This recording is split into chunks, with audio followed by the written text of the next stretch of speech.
क्षमामण्डले भूपभूपालवृन्दैः सदा सेवितं यस्य पादारविन्दं मनश्चिन्न लग्नं गुरोरङ्घ्रिपद्मे ततः किं ततः किं ततः किं ततः किम। इस श्लोक में शंकराचार्य कहते हैं, संपूर्ण पृथ्वी पर राजाओं तथा सम्राटों के दल किसी के पाद अरविंद की सदा सेवा करते हों, तथापि यदि उसका मन गुरु के चरण कमलों में संलग्न नहीं हुआ तो फिर इन बातों से क्या हो गया। ततः किम। महत्ता की कामना मानव मन की सहज वृत्ति है। यहाँ हर व्यक्ति बड़ा होना चाहता है और बड़े होने का अर्थ है बाह्य रूप से बड़ा व्यक्ति होना, व्यक्तित्व के बाह्य तत्वों का बड़ा होना, बड़ा घर, बड़ी गाड़ी, बड़ी अर्थ शक्ति, बड़ा पद, जनसंपर्क का बड़ा तंतुजाल, बड़ी धमक, ऐश्वर्य ऐश्वर्य। यहाँ आंतरिक गुणों की खिलावट गौण है। दिखाना महत्वपूर्ण है, उसमें ही अर्थवत्ता है जो दिख सके, उसमें ही अर्थवत्ता है जिसे दिखाया जा सके। मात्र होने से प्रयोजन नहीं है। जो मात्र हो किंतु दिखाया न जा सके वह निरर्थक है। यही बहुसंख्यक लोगों की वृत्ति है, यही उनकी कामना है, यही उनकी प्राथमिकता है। और क्योंकि बहुसंख्यक लोग ऐसे हैं, अतएव ऐसा ही एक पारितंत्र बना हुआ है। यहाँ किसी का आकलन उसके बाह्य एवं भौतिक स्थिति के आधार पर, उसकी भौतिक उपलब्धियों के आधार पर होता है। क्योंकि यदि भौतिक सुविधाएं पर्याप्त हों तो जीवन सरल हो जाता है। वहाँ संघर्ष बहुत कम होते हैं, वहाँ भोगों की प्रचुरता होती है और ये स्थिति स्वभावतः बहुत आकर्षक होती है। ऐसे में यदि किसी की भौतिक उपलब्धियां सांसारिक मानदंडों पर उच्च स्तरीय हो तो उसका गुरुत्वाकर्षण बहुत बढ़ जाता है, उसके प्रभाव में बहुत वृद्धि हो जाती है, उससे उस व्यक्ति को बड़ी सुविधा उपलब्ध हो जाती है, इसमें कोई संदेह नहीं। और जैसे आंतरिक जगत अनंत है वैसे ही बाह्य जगत भी अनंत है। यहाँ हर ओर अनंतता ही है, कहीं कोई अंत नहीं। जिस ओर निकल जाएं सब निस्सीम है।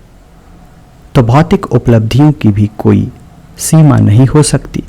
एक भवन से अनेक भवन हो सकते हैं, एक वाहन से अनेक वाहन हो सकते हैं। संसाधन चाहे जितने भी हों वे सदा बढ़ाए जा सकते हैं। कौशल और विद्वता की भी कोई परिधि नहीं खींची जा सकती। मन भी बढ़ सकता है और धन भी बढ़ सकता है। कोई अंत नहीं, कोई रोक नहीं, संभावना की कोई सीमा नहीं।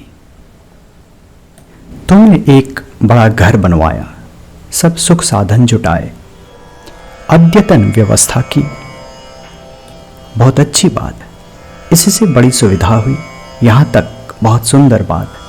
पर जैसे ही तुमने अपने और दूसरे के घर की तुलना करनी आरंभ की और अहंकार में डूबे, वहीं तुम्हारी सारी कृति विकृति हो गई।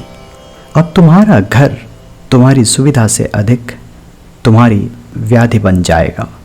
जिस घर को तुम मंदिर बना सकते थे वह अब तुम्हारा कीर्ति स्तंभ बनेगा। किंतु ध्यान रखना, कीर्ति कितनी भी बड़ी हो वह कर्ता तक नहीं पहुंचा सकती। वहां का मार्ग तो मंदिर से होकर ही जाता है। तुमने अद्यतन सुविधाओं से युक्त एक वाहन लिया। इसमें सुरक्षा है, गति है, शिल्प है, सौंदर्य है, सुविधा है, बड़ी अच्छी बात है। पर जैसे ही यह वाहन तुम्हारे आवागमन के साधन के साथ साथ या संभवतः उससे अधिक तुम्हारे प्रदर्शन की वस्तु बनता है, वैसे ही पुनः मौलिक चूक हो जाती है। जो व्यवस्था तुम्हारी शांत चित्तता के आयोजन में सहयोगी हो सकती थी वह अब तुम्हारे अहंकार का पोषण बन जाएगी।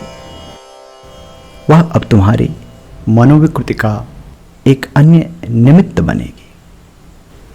जीवन जैसा है, हमें संपर्कों और संबंधों के तंतुजाल की आवश्यकता होती है। इस तंतुजाल को रचने तथा संभालने की भी आवश्यकता होती है। यह अच्छी बात है, पर संपर्कों का ये तंतुजाल किस लिए, किस प्रयोजन से? यदि ये संपर्क जाल जीवन के गहन आंतरिक रहस्यों को पीने की तुम्हारी चेष्टा में सहयोगी हो, यदि इससे निःशुल्क निश्चिंतता तथा सुविधा का उपयोग अंततः अस्तित्व में लीन होने के लिए हो, तो इसका उपयोग हुआ। किंतु यदि यह संपर्क जाल तुम्हारे अहंकार का पोषण बन जाए, तो फिर वृथा हुआ, क्योंकि अहंकार सारी मलिनता ले आता है, सारे प्रपंच ले आता है, सारे पाषंड ले आता है। फिर सत्य की यात्रा असंभव है।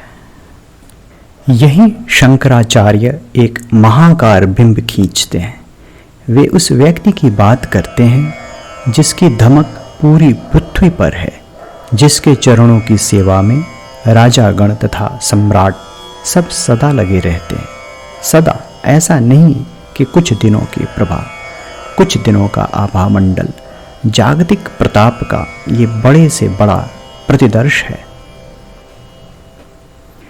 किंतु इतना होने पर भी ये नाशवान है। ये एक दिन खो जाएगा। होने तक तो इसकी महिमा है, किंतु इसके होने के साथ इसका खोना भी निश्चित है। एक दिन ये खो जाएगा। खो जाना मात्र एक स्थिति है, खो जाना मात्र प्रकृति है। समस्या ये प्रकृति नहीं, समस्या यह है कि इसके नाशवान होने पर हमारा ध्यान नहीं। ये मिटने वाला है, इस बात पर ध्यान न होने से सारे उपद्रव जन्म लेते हैं, क्योंकि तब हम आसक्त होकर जीते हैं, क्योंकि तब हम आसक्त होकर भोगते हैं।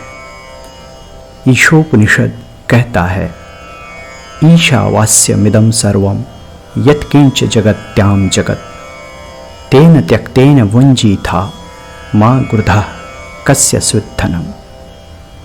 ये जो जगत के अंतर में जगत है, उस सब में ईश्वर का वास है।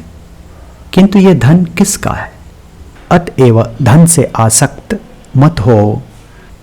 तत्वज्ञों के द्वारा धन को त्याग कर ही धन को भोगा गया। जब इस समस्त जगत में ईश्वर का ही वास है, तो फिर यहाँ भगवत्ता ही भगवत्ता है। फिर यहाँ दोष कहाँ है? यह समस्त संसार ऐश्वर्य से परिपूर्ण है। इस जागतिक संपदा को भोगने में कोई दोष नहीं। किंतु ईशोपनिषद यही इस पूरी बात को एक मोड़ दे देता है। वह भोग की विधि की बात कर देता है। वह कहता है कि तत्वज्ञों ने धन को त्याग कर भोगा। धन को त्याग कर धन को भोगने का अर्थ क्या है? इसका अर्थ है आसक्ति को त्यागना। इसका अर्थ है धन से चिपटने की लिप्सा को त्यागना। क्योंकि यदि हम धन से आसक्ति को नहीं त्यागेंगे, तो वस्तुतः धन हमें भोग लेगा। तो वस्तुतः भोग का निषेध ईशोपनिषद नहीं कर रहा है, वह तो हमें भोग की विधि दे रहा है। भोग में तो भगवत्ता है, केवल उसकी उपासना की विधि आनी चाहिए। जल श्रेष्ठ वस्तु है, किंतु हम नदी नहीं पी सकते, क्योंकि हमारी सीमा है। कितना जल हम पिए ये समझना आवश्यक है। तो भोग भी श्रेष्ठ है, किंतु कितना भोग हम करें यह समझना भी आवश्यक है, नहीं तो परिणाम विपरीत होंगे। जल पीने तक तो सुंदर है, किंतु यह ध्यान रहे कि बहुत पीने वाले आए तथा गए, बहुत आते भी रहेंगे। किसी की अंजलि का आकार उसकी लिप्सा से नहीं तय होता। तो पिए, किंतु अपनी अंजलि और अपने आमाशय के अनुसार। सांसारिक संबंधों का जो तंतुजाल है, वह भी ऐसा ही है। उसका उपयोग है, किंतु उससे आसक्ति विकृति ले आती है। उससे ममत्व विकृत ले आता है, उसे भी त्याग कर ही भोगना चाहिए।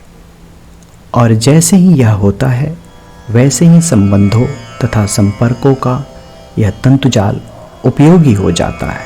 फिर हम उसका उपयोग उसे उपलब्ध करने के लिए कर सकते हैं, जो कारणों का भी कारण है, जो सत्य का भी सत्य है। यदि हम इस संपर्क जाल के कारण अहंकार में पड़ गए तो सब वृथा चला जाएगा। शंकराचार्य यही कह रहे हैं।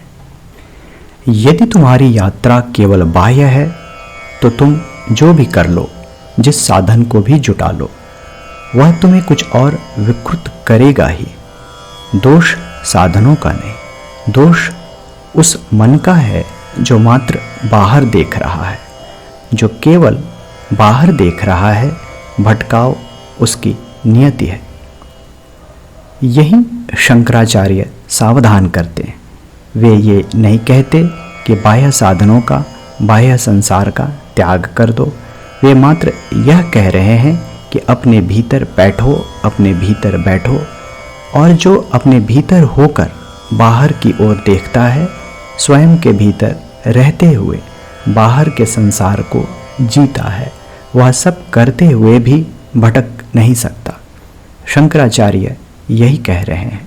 शंकराचार्य सांसारिक महिमा के विरोध में नहीं, अपितु इस महिमा की सही उपासना की बात कर रहे हैं।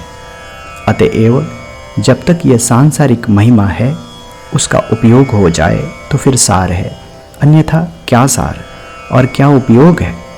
इस जागतिक महिमा का भी उपयोग मात्र ये है कि अस्तित्व बोध की चेष्टा में मन संलग्न हो, क्योंकि इतने विराट जागतिक प्रताप की छाया में बड़ी निश्चिंतता उपलब्ध होगी। इस अवसर का उपयोग ये है कि जो सदा रहने वाला है, जो सनातन है, उसकी उपासना कर ली जाए। गुरु के चरण कमल इसके ही प्रतीक हैं। अन्यथा एक दिन ये सांसारिक प्रताप चला जाएगा अथवा व्यक्ति ही स्वयं चला जाएगा। यदि इसका समुचित उपयोग नहीं हुआ, यदि मात्र ऐश्वर्य भोग हुआ, तत्वयोग नहीं हुआ, तो फिर वही चक्र, फिर वही भूल भुलैया, फिर वही भटकते भटकते मार्ग का मिलना और मार्ग पर चलते चलते फिर भटक जाना। यही कारण है कि शंकराचार्य हमें सावधान कर रहे हैं कि इतने विराट जागतिक प्रताप के उपलब्ध हो जाने पर भी यदि तुम्हारा मन गुरु के चरण कमलों में संलग्न नहीं हुआ, तो फिर इस प्रताप का क्या लाभ। ततः किम क्षमा मंडले भूप भूपाल वृंदे सदा सेवितं यस्य पादारविंदम मनश्चिन्न लग्नं गुरोरंकृपद्मे ततः किम ततः किम ततः किम ततः किम।